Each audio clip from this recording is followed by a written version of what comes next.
What's good, y'all? I know that I made a video on this yesterday, but I'm gonna go ahead and update it today because you could do it on iOS now. The last method got patched for PC.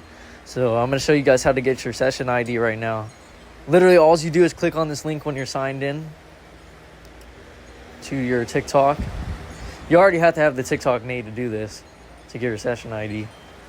But you just want to tap on that link and then you'll see session_key. Then you want to come over here in Python when you're running screw.py and put your session key in. And bam, there it is right there. Your current TikTok name. I mean, I don't want to change it, but here is the Unicode character lookalikes. You can change it to literally anything that you want to, the account you have. Now I'm going to show you how to go ahead and get screw.py on Python editor. So basically all you have to do is just download it onto your phone and then click open file and just run it in Python editor and it'll run.